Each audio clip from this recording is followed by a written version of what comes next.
જય જવાન જય કિસાન। હવે આપણા જે સોનામોતી ઘઉં છે તે પૂરી રીતે પાક લઈ ગયા છે અને હવે આપણે આને વાઢવાના છે।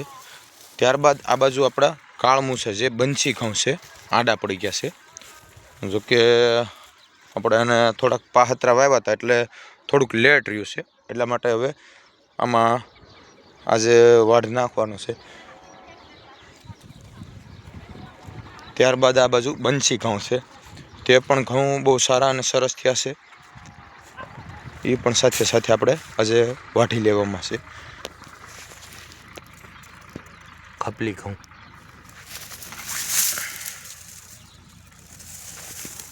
અને આ ખપલી ઘઉંનું બિયારણ જે કોઈ ખેડૂત મિત્રોને જોઈએ તે આપણે વસુધા બીજ બેંકનો કોન્ટેક કરવાનું ભૂલશે નહીં।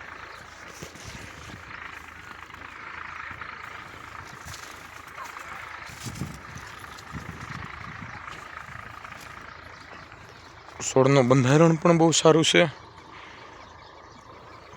અને ડુંડી પણ બહુ સારી થાય છે। આપણે જેટલા ઘઉં વાવેલા હતા એ ગાય આધારિત ખેતીથી આપણે તૈયાર કરેલા છે। ઘન જીવામૃત અને ગૌકૃપામૃતમ બેક્ટેરિયા।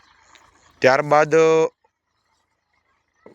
ગાભે આવ્યા ઘઉં ડુંડી નીકળવાનો સમય ત્યારે એકવાર આપણે લીંબુનું એન્ઝાઇમ બનાવ્યું હતું અને એક ફેલ થૂલીએ સડ્યા એટલે કે એની ફ્લાવરિંગ આવી ત્યારે એન્ઝાઇમ છાંટ્યું, જેથી કરીને એનું રિઝલ્ટ મારે બહુ સારું રહ્યું છે।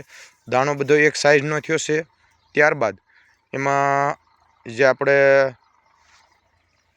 ફ્લાવરિંગ હોય એ પણ બહુ સારી રહેતી અને બિયારણ પણ સારું બની ગયું છે, તો એ પણ આપણે બિયારણ આપણે આપવાનું છે ખેડૂતોને।